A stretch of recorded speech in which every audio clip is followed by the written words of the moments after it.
শুধু কয়েকটা নাম উচ্চারণ করে যাব। সম্ভবত আমি না করলে এই নামগুলো আর কেউ এখানে উচ্চারণ করবে না। তো সেই নামগুলো উচ্চারণ করে আমার বক্তব্য আমি শেষ করে দেব। প্রথমে যে নামটি আমি উচ্চারণ করতে চাই, তিনি আমাদের গাজী ভাই, মরহুম গাজী ভাই রুহুল আমিন গাজী। তাকে ভুয়া মামলায়, ক্যান্সার আক্রান্ত গাজী ভাইকে ভুয়া মামলায় জেলখানায় রেখে বিনা চিকিৎসায় মৃত্যুর দিকে ঠেলে দেওয়া হয়েছে। আমাদের ম্যাডামের মতো, ম্যাডামকে যেমন বিনা চিকিৎসায় ভুয়া মামলায় মৃত্যুর দিকে ঠেলে দেওয়া হয়েছিল। দুর্ভাগ্যের বিষয় হলো আজকে যারা মিডিয়ার স্টল ওয়াটার এখানে বসে আছেন, তারা কেউ গাজী ভাইয়ের জন্য টু শব্দ উচ্চারণ করেন নাই। এটাই বাস্তবতা। 2 নম্বরে আমি নাম বলতে চাই আসাদ ভাইয়ের।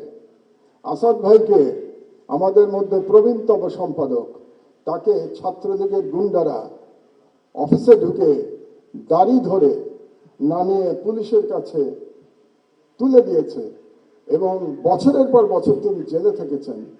তিনিও অসুস্থ, তার স্ত্রী মারা গেছেন, তিনি তার স্ত্রীর পাশে যে থাকতে পারেন নাই, কারণ জেল থেকে বেরোনোর পরেও তাকে পালিয়ে পালিয়ে থাকতে হয়েছিল। আসাদ ভাইয়ের জন্যে কোনো এলিট সম্পাদক আওয়াজ তোলেন নাই। এটাই বাস্তবতা। বাংলাদেশের সংবাদ মাধ্যমের বাস্তবতা ছিল 16 বছর। আমি নাম বলবো শফিক রহমান ভাইয়ের। শফিক ভাই আমার পাশে বসে আছেন। আমরা পাশাপাশি সেলে জেলে ছিলাম। 80 বছর বয়সে শফিক ভাইকে মাটিতে শুয়ে থাকতে হয়েছে। টয়লেটে যেতে পারতেন না, কারণ ওই টয়লেটে কমোড ছিল না। বেশ কিছুদিন শীতের মধ্যে মাটিতে পড়ে থাকতে হয়েছে, উনি উঠতে পারেন নাই। তারপরে যখন আমার পাশের রুমে আসলেন, ওনাকে ধরে ধরে আমরা ব্রেকফাস্ট করতে, দুপুরে খেতে আমরা একসাথে যেতাম, কত গল্প করেছি। শফিক রহমানের জন্য কেউ আপনারা দাঁড়ান নাই। এটাই ছিল ফ্যাসিবাদের চরিত্র। আরেকজনের নাম বলি, কনক সরোয়ার। তার অপরাধ ছিল তিনি আজকের প্রধান ব্যক্তি তারেক রহমান সাহেবের একটা বক্তৃতা তিনি লাইভ চালিয়েছিলেন। এই অপরাধে তাকে 1 বছর প্রায় জেলে থাকতে হয়েছে। তার কোম্পানির চিফকে আমি সালাম সাহেবকে এখানে দেখতে পাচ্ছি। শুধু তাই না, তার বোনকে ভুয়া মামলায়, ড্রাগের মামলায় একজন মহিলাকে, একজন গৃহবধূকে মাসের পর মাস জেলে থাকতে হয়েছে।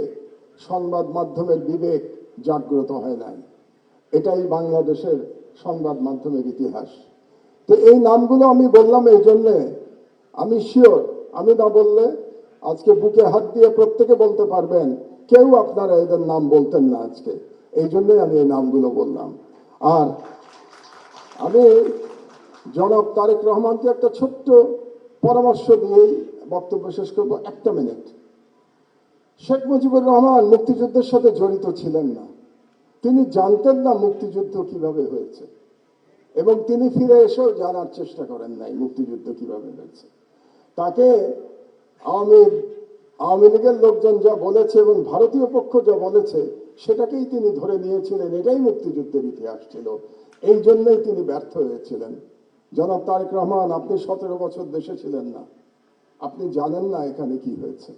আপনার বিশিষ্ট লোকজন আপনাকে যা বলেছে এটাই আপনি শুনেছেন, এবং এখন যারা মিডিয়ায় নতুন বন্ধুরা আপনাকে যেটা বলছে সেটাই আপনি শুনছেন, এবং সেটাই আপনি মনে করছেন এটাই বাংলাদেশের 17 বছরের ইতিহাস।